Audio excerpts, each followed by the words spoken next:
Hey, Kristin, how you doing? Hey, Jason, I'm good. How are you?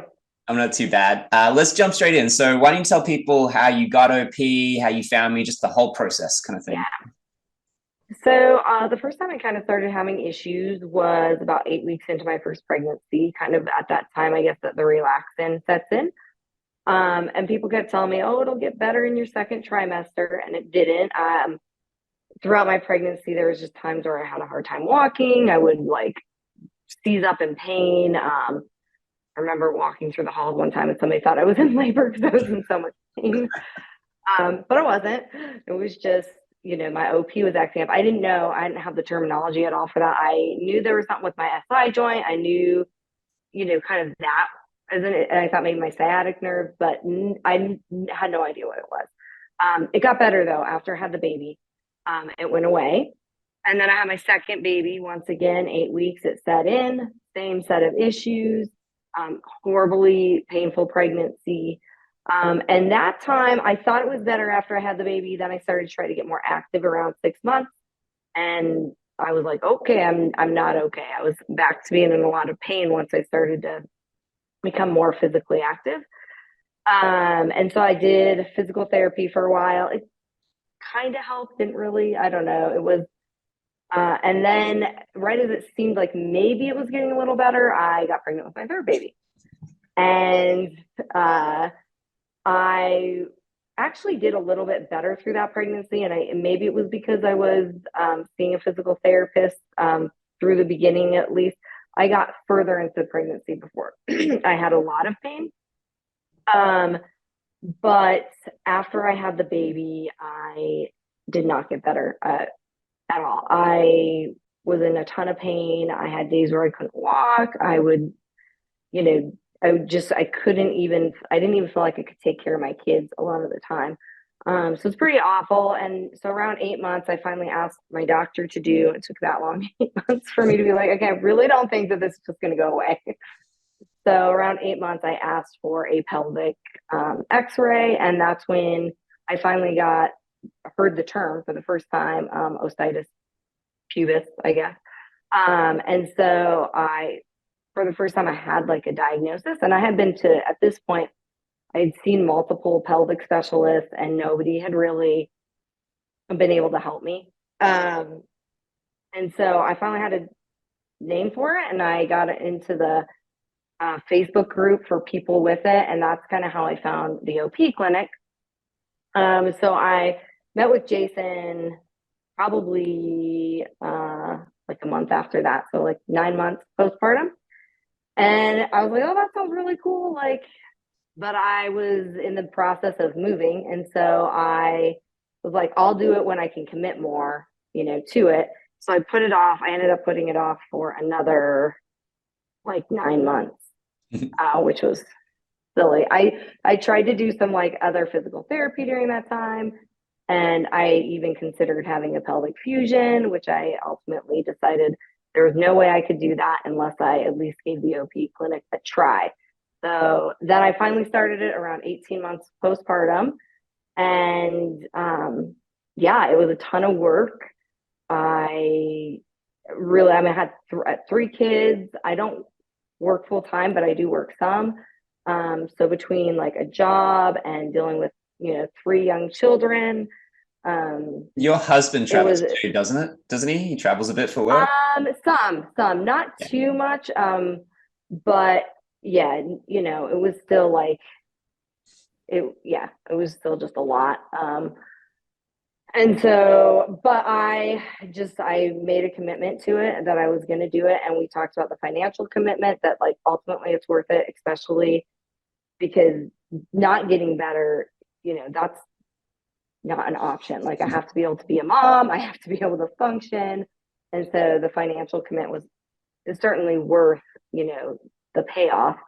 And so I just found a way, like I found a gym to go to that had childcare, and I got 2 hours of childcare a day out of that. And so I would go and I would do my videos, and I just really committed. And I got through most of it. I mean, it was hard, and there's sometimes where I would flare up, like worse, because actually right before I started it happened to be a period where I was like, oh, I had a few weeks of like feeling like pretty good. And then I got into the program like, oh, now I'm like flaring stuff up. But it's just because I was doing more and learning. And so I just had to work through those. And yeah, I definitely came out on the other side. You know, before I did the OP clinic, I could not get through a day of just like being a mom, of like doing laundry and cooking and, you know, chasing my kids. I would never dream of taking my kids on a walk at that period, like that time period, which is really a bummer for me because I love the outdoors. I love hiking. I love skiing. Like, I love all those things. And there was no way I could ever imagine doing those things with my kids at that time. So that was really hard. And yeah, once I got through it, like now I can actually be a mom. Like, I get to, you know, I can get through a day of doing my normal stuff. And I even like can go like, you know, and take my kids for a walk, and I don't have to worry, you know, that I'm going to, you know, not be able to make it back. I do still have flare ups. I'm definitely not 100%. And I still have to be a little bit careful, you know, like, and watch what I do. But that's partly because I don't have as much time right now to commit to like working on stuff. And that's how it is. But overall, I'm still way better than I was. Now let me just reflect and comment on a few of those things, just to anyone watching this kind of things. So first thing, what Kristin's describing, right? So she has one pregnancy and another pregnancy and another pregnancy, right? Kind of things. So anyone who's watching this, if you imagine your pelvis is stabilized by a bunch of ligaments, and you want to think about ligaments like these structures, they're dynamic, but they're very like they stay the same, if that makes sense. So every pregnancy you have, you stretch these ligaments out a little bit more, a little bit more, a little bit more. Now this is a very simplistic explanation, but each time you stretch them out more and more, it's hard for them to come back to their normal size. So they generally don't. Like, so if you keep having kids, the pelvis generally gets more and more unstable. Now, what the body does have is the capacity to go, okay, if I don't have as much ligament stability, right, just the ability to stay locked, I can use my muscles to do that. I can use my fascia to do that. And I can use that to stabilize and create correct rotations. What happens to most people when they get OP, especially most people who've getting it related to pregnancy in some way, the ligaments get really lax. The mechanics in the fascia and the muscles aren't great. So you now no longer can rotate correctly because you don't have enough stability, either ligamentous or muscular fascial, to do it. So now you engage in these bad patterns. You start swinging your pelvis around. You can usually tell you stand on one leg, you feel uncomfortable, sort of things. So the pelvis being all unstable. And then you keep working like that, but that instability wears down your back, your pubic bone, your adductors and things, because you're just moving your pelvis really weird instead of moving it really smoothly through there. And so then all that like Kristin did to get better, I should say all because it's really hard work, is it basically went, okay, these ligaments, they're not coming back. They're not coming back to the way they were. You can't unhave your babies kind of things through there. So you can either fuse the pelvis together, which means that it has no movement, and that's really, really bad, or you can replace that stability you used to get with the ligaments with more fascial and muscular stability. So the way I describe it is if your ligaments were giving you this much stability and you were getting this much from your muscles, and that was fine. You found an equilibrium beforehand, and then that stability goes back, you're just lifting this one up to balance it out, sort of things. And then when Kristin talks about, okay, so now she gets flare-ups and stuff, and we were talking about this before we got onto this recording, right? So if she gets a flare, if she wants to do something, right, she wants to climb a mountain or do something like that, sort of things, she would just need to make sure that the level of her fitness in her muscular system and her pelvis can match the activity that she's doing, and that it's not going to outstrip it. But at certain points, so like to get better, like her level was down there, she got up to a certain level she can handle, right? Sort of things. And she was at like, let's call that peak fitness for you, right? Sort of things. Then if you don't do rehab as much, you don't do stuff, you might drop a little bit, kind of things. And then you may not be able to do the running that you were doing before because you dropped a little bit in your fitness. But if you just pick it back up again, you can get back to a point where you can run or you can do any activities you want to do.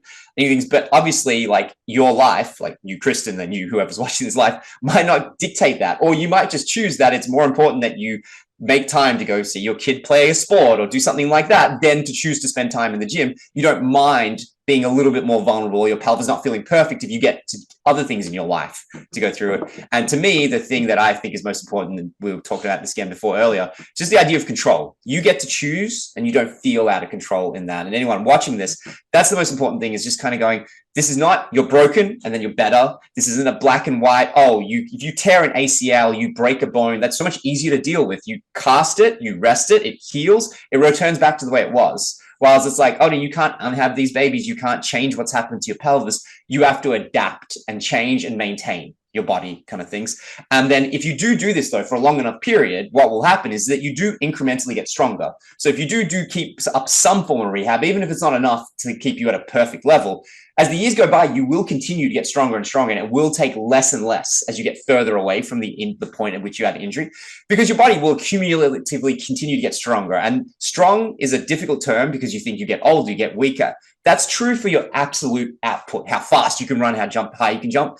It's not true for your patterns, in that your body can learn to develop patterns and it gets better and better at them. That's why, like, you know, most professionals are older in a way because they have so much experience. It allows their body to do things more and more efficiently, kind of things. But a younger person has a bigger, more active brain. It's just not as refined. So the hope is, as you get older, you keep working your body, you keep walking, you keep doing things well, you become more and more refined. So it takes less and less effort to maintain that level that you're at, kind of things. And so you can find a healthy version of living that works for you. And yeah, to me, that's the most important thing.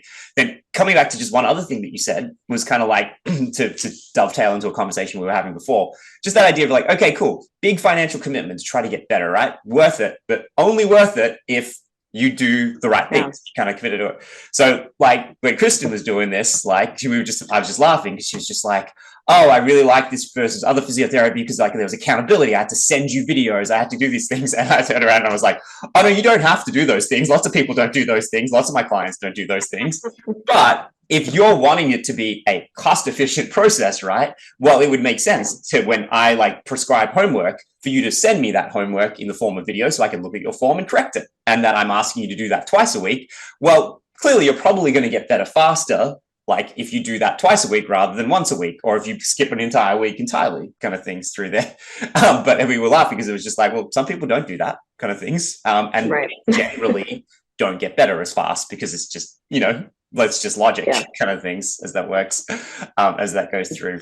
But can you dive in a little bit more? So let's say when you're in the middle of the program and you got a flare up, like something flared up, like what went through your head and what you did to get through that kind of thing?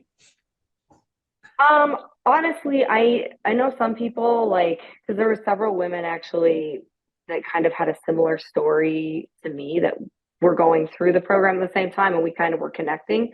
I think we each kind of had a different way of looking at it. So I think some people took it as like, oh, I'm not getting better. But I just never really felt that way. I was like, well, of course I'm going to have flare-ups. Of course it's going to hurt because I'm not doing everything 100% correctly, because I'm learning how to do it correctly. And in the process, I'm working so much harder and putting my body through so much more stress than it is used to. Of course this is going to happen. So to me, I never felt discouraged, just because I knew like this is probably a normal part of getting better, is like having flare-ups so that I can, you know, continue to push through. And so in terms of working through them, I just tried to really hone in on, okay, well, is this just because I'm stressing more or whatever, being more active? Or is it, you know, am I doing something that I need to correct?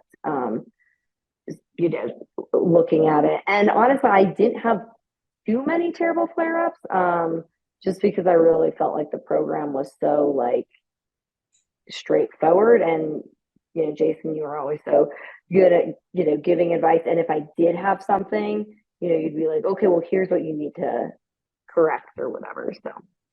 And Ted, to just like elaborate on what Kristin's just saying there. So it's just this idea of like, okay, if you're doing nothing right now, and when you have OP, especially if you have OP coming off pregnancy, the answer is generally take it easy, rest, it will heal itself. Mm-hmm. And it creates this paradigm of basically being like, you aren't better until you're healed. Therefore, any degree of pain means you're not healed and you're not getting better. And it creates this very much this difficult situation where it's just like, you felt pain, therefore you're not getting better. The only problem is when you do that, your anxiety increases, your stress increases, which increases your pain sensitivity. There's lots of books on this now. If anyone's watching this, you can go read The Way Out. Amazing book, kind of goes into it in detail. But yeah, which increases your pain sensitivity. Now your body is reacting symptoms or forces that it didn't used to react to and giving you a pain experience. And it's kind of this thing, it's a completely, at least in my experience, in my opinion, a wrong paradigm when dealing with OP. Now, if your pelvis is completely falling apart, like I mean non-functional, well then maybe that is true and you need to get surgery because your pelvis just is not capable of doing anything. But for 99% of people, it's when you're dealing with a chronic injury like OP, and it's chronic in that it takes a while to build up and it happens. It's not a broken bone or something like that. It took multiple pregnancies to get there, or it took a whole pregnancy to get there, kind of things. It's more this thing of being like, oh no, the way my body functions right now is not sustainable and not healthy, and that's why it's hurting. And I need to, like you said, get to the point where it is sustainable, healthy. And so therefore, in the process of learning, I'm probably going to make mistakes, and therefore I'm probably going to get pain, right? But as long as I'm learning and growing, I'm getting further away. And I don't know if you'll agree with this statement, but the way I used to deal with it when I had chronic back pain and I used to deal with it, it would almost be like, I know I'm probably going to be in pain at some point. It was just the nature of my existence at that point when I was dealing with my back. Like it would hurt. I'd be stuck in bed sometimes. So my attitude was almost, I didn't want to be stupid about it, but I'd rather be the reason. Like I'd rather hurt my back, like trying to lift weights, trying to get better, trying to do something, then try to learn from it. Then just be like trying to be really careful, like, you know, just not do anything, use the right seat, sit in the right posture, set the car up in the right way so my back wasn't bent. And then when I did hurt myself, and it was always going to happen at some point, like when I did get a flare up, I'd just be so shattered because it was just like, what else can I do to avoid this? Whereas the moment it was just like, oh, this is going to happen. At least I did it to myself, and at least I'm getting stronger. So I got a flare up from trying to lift up 50 kilos. It's annoying, but at least I can lift 40 kilos safely now. Like I feel so much better about that. So yeah, it's annoying, but at least I did it. Like, I don't know what you think about that, but that's the way I always thought about it in my kind of thing. Yeah, I definitely agree. And I think that I imagine that athletes who go through this maybe have that perspective too. And I did quite a bit of sports and stuff when I was younger. And, you know, before I had OP, I did a lot of like hiking, and we do like mountain climbing and stuff and rock climbing. And it was kind of, to me, it's like as you're progressing, as you're becoming a better athlete, there's always pain involved in that. You know, you're always going to be sore. You're going to push things, and sometimes you're going to get hurt doing it because you're becoming better. You're pushing yourself. You're, you know, pushing your limits. So I think it's just the same thing is applicable to rehab. You know, it's not going to be a perfect thing. You're always going to have some pain, and pain is honestly a little bit a part of life. You know, like that's just how it is. Things don't have to be exactly perfect, and as long as we're moving forward, then, you know, a little pain's okay. That's how I like to think about it. Okay, now you mentioned something that was really cool where you were like, oh, I found a gym that had a creche. Sorry, a creche is a childcare. Yeah, childcare. Okay. I could like, you know, shove my kids in, and that I could go and do my gym stuff and do like things. And also like, I love that because it's like, cool, like your life is always going to be like, not that there's anything wrong with working out at home. There's lots of advantages to working out at home. Right. Problem is that you're stuck in your life. Like that's your life. So there's always going to be something dragging your attention. I love the idea sometimes of going to a gym and just being like, this is my space. My kids are there. They're being taken care of, hopefully. Yeah. And it's just like, what's it called? I can go and do that. Do you have any other tips or anything that you were just like just things that might seem stupid now, but that like if someone else didn't think of doing might just make their life so much harder? Yeah. Is there anything else that comes to your mind? Yeah, I do. Especially because I've talked with other moms that were going through it too. And some of the things that I think help are meal planning. So setting up meals or making, you know, crock pot meals or whatever, just to take off, you know, that element where I wasn't like, every night I wasn't like cooking and then having to clean. There are people in the world who don't meal plan. How is that a thing? How is that a thing? Oh, it's so well. And right now I'm in a phase of life where I don't really meal plan. And then at like 4, I'm like, oh, how do you function? Shoot, I have to feed my family. Well, not very well lately. I don't even have kids or anyone I have to cook for. I still have to like meal plan all my things. Otherwise I'm just useless. Oh my gosh. It's so important to do it and to really think through simplistic like meals, like, you know, or the other thing I did is I did freezer meals. So before I started the program, I prepped a whole bunch of like Ziploc bags of like different freezer meals. Like you can look up different ones. And then when I didn't have time to even do the meal prepping, I was like, okay, I've got these freezer meals I can put in the crock pot and it'll be ready. So that way I could really focus in on, because I would go and do the childcare, but sometimes there were things I couldn't do actually at the gym, especially with some of the videoing. Like, you kind of look like a weirdo when you're at the gym, and I'm like, I kind of got over that though, and did a lot of recording at the gym too. But so sometimes I'd be doing it like after my kids went to bed or whatever, and it's like I don't have time to do my household stuff. So making sure that I meal prepped, and I think just like communicating with your partner if you're married or whatever, and trying to just explain to them, like, this is a huge commitment and I'm going to need some extra help, and maybe it's just them taking on some extra responsibilities to help weigh that out. So I've heard like clients like even just like doing stuff like simple stuff like, oh, I've just got a cleaner for like the next 2.5, 3 months, just to like, so I just don't have to worry about like, doing like that stuff and things like that. And yeah, and even like getting like, just being like, oh, for the next like 3 months, like my mom's just going to drive my kids everywhere, so I just don't have to sit in the car for half an hour, and like even just so I don't have to sit in the car and tighten my hips up when I'm trying to do all this stuff to make them loose, and like like just little things like that. And it's funny, like I just think like my thing's always just like, just put the kettlebell in front of the fridge, so then you just like, you see it and you just do a deadlift like when it's in front of you. Like I do sometimes feel like people not fall apart, but people like don't do just the little things to just put themselves in a good place, and then everything gets so hard, and it's so hard to get better from this condition that it's like, if you can just do everything, if your partner's like, and if your partner doesn't really understand what you're doing, like, I mean, people are nice, right? Like, no one, I would hope no one's married to some partner who's an asshole, but like sometimes people don't really appreciate what you're going through when you have OP, because it's not an external. Like if you're bleeding, people will genuinely have more sympathy for you in a lot of ways. It's like, oh wow, look at so and so, she was like bleeding, kind of things.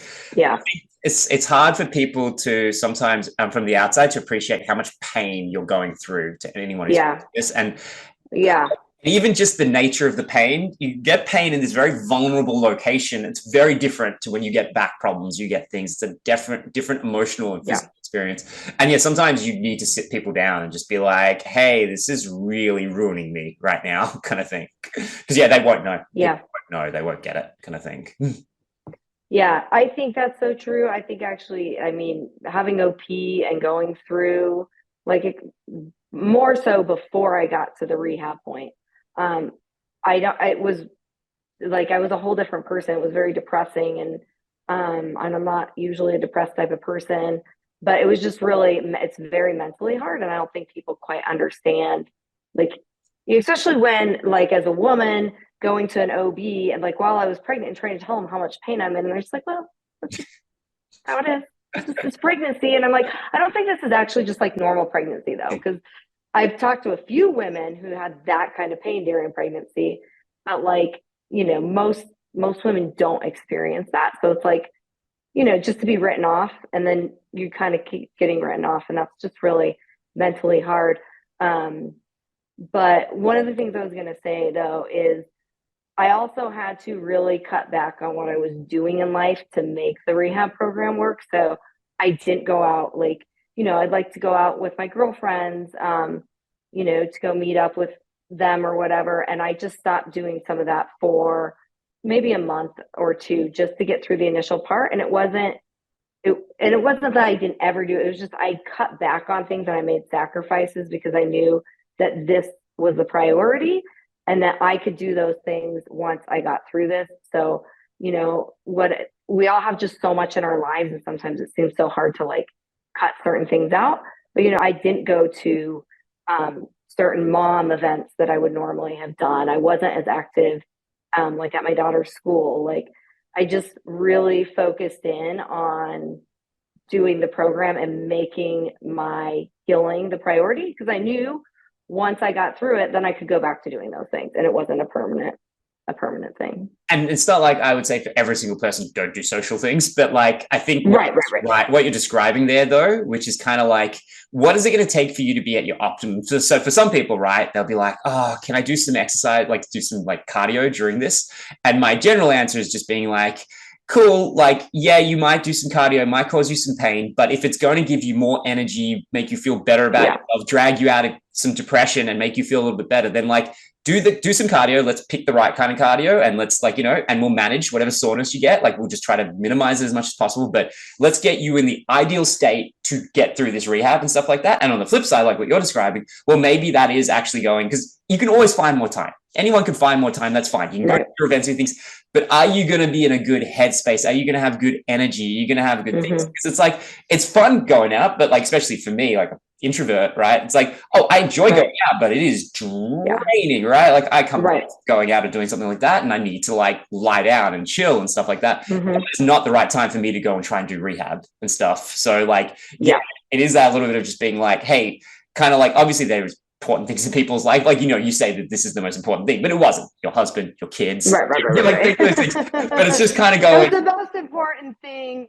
that was extra because they're so important. Like, and that's for me was cutting back on activities outside of my house, because ultimately I didn't want to make cuts to the time I had with my kids and to being with them, and like being there for bedtime or whatever. So it's like, I need to make some cuts to what else I'm doing. And I didn't cut all of it. It wasn't like I didn't ever do it, but I really just had to say, oh, you know what? I didn't get as much done on my rehab that I wanted to today. So I'm not going to go out like with my girlfriends that are getting together tonight. And I'll do it next month when things are a little bit better. And that is the nice thing about the program, is it was very, very intense at first. I mean, it stayed intense, but then things start to space out. And then it's like, okay, like I have more time, and you're feeling better too.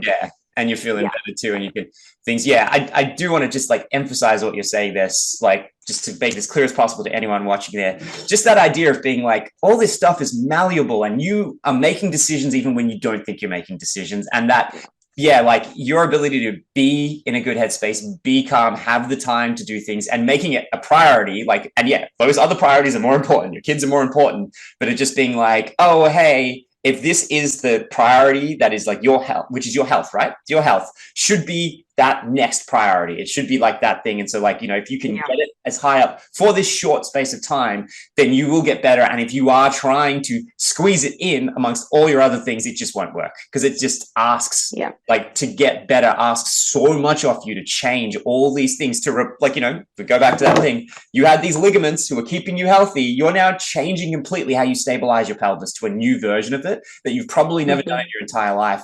It's asking so much of you that, it does have to come up really high on your priority list. And again, it's not necessarily just time. Anyone can find time. You can squeeze things in. It's energy, it's focus, it's things. It has to be like a priority, because if it isn't, you just won't get better, kind of thing. Absolutely. And I think the reason it had to be such a big priority is because I wasn't being able to do the things I wanted to with my kids, and realizing that I'm going to have to make these sacrifices so I can do that.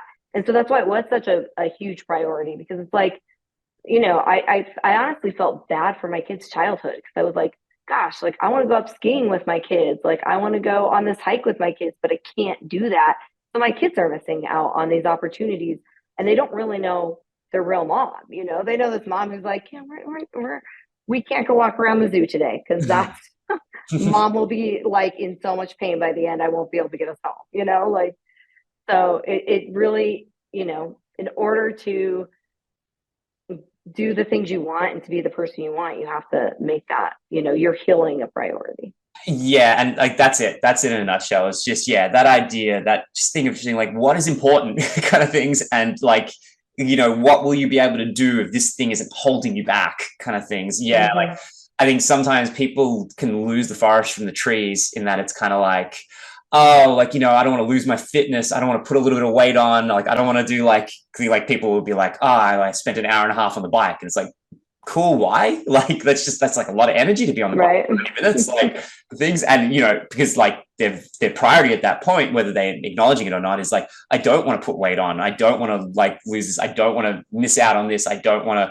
And it's kind of like, but like, what are you missing out on if you don't get this better, right? Kind of things. And no, that Absolutely perfect. I do want to, oh crap, there was a thought you'd mentioned something earlier and it's completely gone from my head and then I'll forget it the minute we hang up. It's like there's something else you mentioned earlier in the conversation that was really, really important and good. And yeah, it's gone. It's not coming back.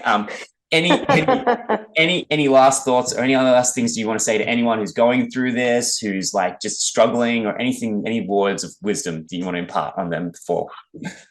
I just think it's hard because I still like hang out in the OP Sufferers, like that Facebook group, and it's really hard to see people back where I was and knowing like how mentally and physically draining and exhausting it is, and especially when nobody's listening to you, doctors aren't listening to you. I remember when they called to tell me, the diagnosis on my pelvic X-ray.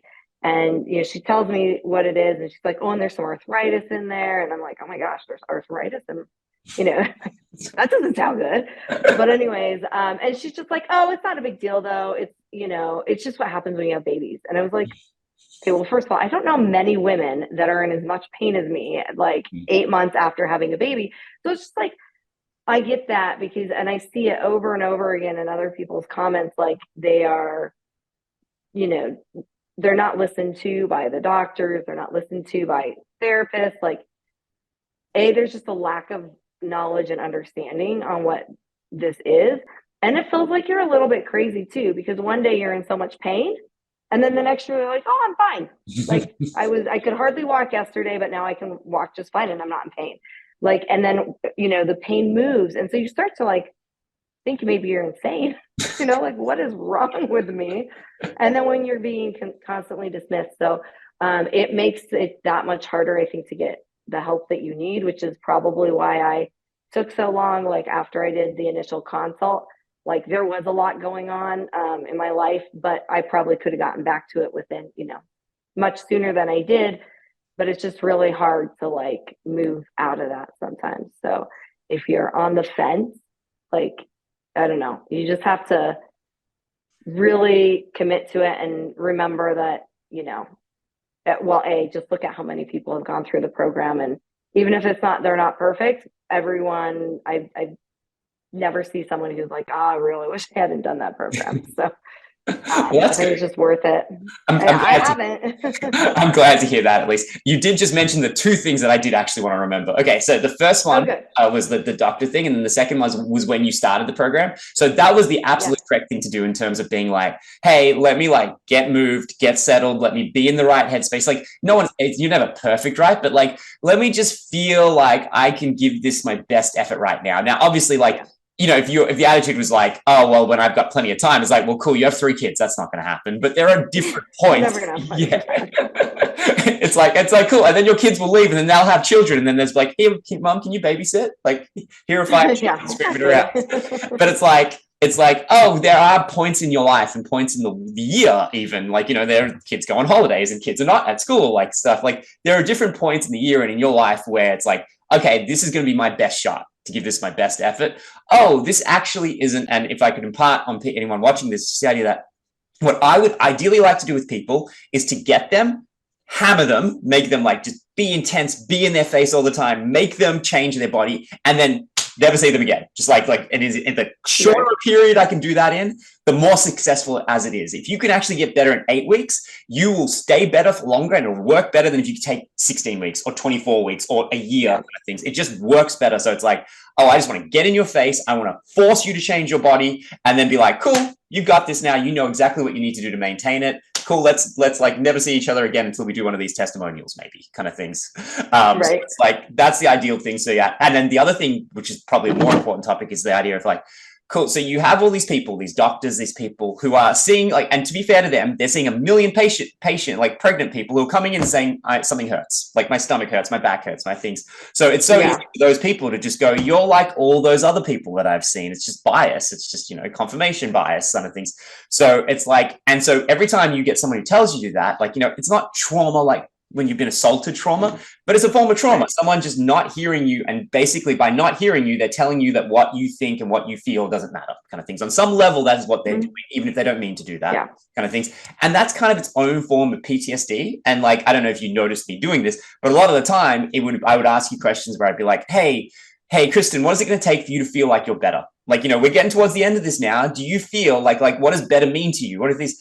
Because if you have these lingering doubts, because no, you'd never really thought about it, and people are telling you you're fine, but you're not fine, it kind of creates this self-doubt in your head. And so a big part of it was towards the end is me going, how do you feel about your body? Do you feel confident in your body? And then people will be like, I drilled them on, and they'd be like, oh no, because sometimes this hurts and this hurts, and sometimes like when I'm sitting it hurts.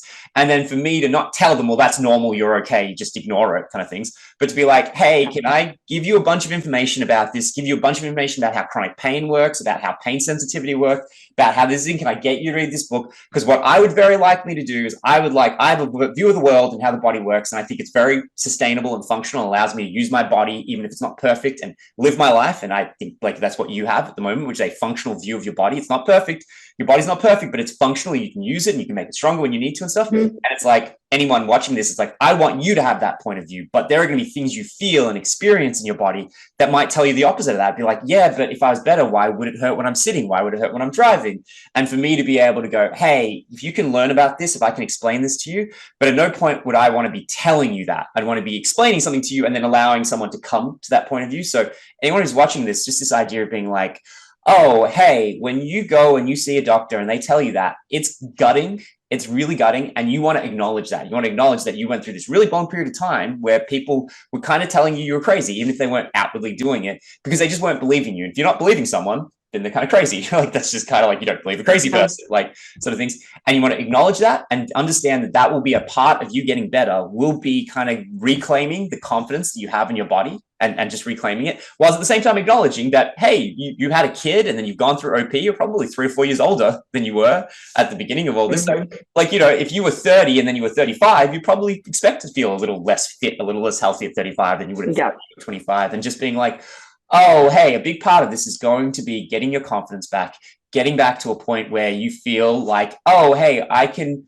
understand what my body is telling me and then I can react to it. So, oh, wait, I do feel pain in my pubic bone. Like, like when you, Kristin, feel pain in your pubic bone, it's not, oh my God, what has happened to me? Oh, I need to go see a doctor. Oh, but this doctor's probably not going to acknowledge what I'm going through, probably not going to listen to me. He's probably going to have me in and out of the door in 5 minutes, probably painkillers. And instead, you being able to go, my pubic bone's hurting today. Okay, if I can eke out, I've got half an hour in the afternoon, I'm going to go do some deadlifts, I'm going to go do some things, I'm going to get my glutes firing, and maybe it won't be perfect, but I'm going to get it better. But more importantly, I can do all this stuff myself. I'm in control of what I'm doing. Or maybe you might even go, you know what, I've been working a bunch, I've been like really stressed out. You know what I actually think I need? I don't need to get in the gym and put more pressure on myself. I actually just need a massage. I'm just going to go get a massage. You know what I mean? Like, I'm going to go get a massage. I'll loosen up my hips. I'll loosen up my back. I'll feel a little bit better. And then tomorrow I'll do some rehab and then things. But like, you get to make those decisions. You get to understand what your body is telling you, why it's telling you that, and then you get to make those. You get to choose that, hey, right now I don't have enough time to do all the rehab that I'd like, so I don't feel perfect. You choose. No one's like kind of doing that. And I think that's just a really important thing to be like, hey, I went through this whole period of time where I didn't have control, and me getting better isn't just about physically doing exercise, it's about feeling control of my life again. And honestly, for me now, I mean, sometimes I have bigger flare-ups just because I've been really doing stupid stuff like lifting, really like not thinking about the way I'm lifting things or whatever. So I'll be like, well, that was really dumb. And now I'm in some pain, although I usually get through it much quicker, way quicker than I ever did before. But a lot of times it's just like, oh, I'm a little uncomfortable. And I realize, oh, I've just been standing weird, like, oh, just need to correct how I'm standing. And it's like, oh, it took the pressure off of that. So that I think that's a really, one of the best things I've come away with is just being able to kind of sometimes cue in like quickly, like, oh, I just need to change how I'm doing this, and then I'll feel a little better. And so, and also I think just when I do have a flare up, I, in the past it just felt so like, not like a death sentence, but kind of, like, and now I don't like, it's like, oh, if I know that I can be better. Like, it's not like every flare up is the end of the world anymore. It's like, oh, I've got a flare up. I'll probably be better tomorrow. And I'll get, like you said, I can go to the gym and I can go do these things, or I could go to get a massage, whatever, which I do that. Or go get a pedicure or something fun. But it doesn't control my life. Whereas before I was really controlled. My whole life was controlled by the OP.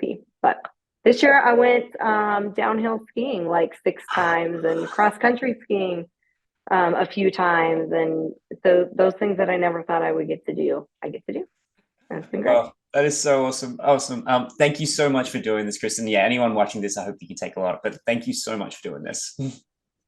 Awesome. We'll talk to you later, Jason.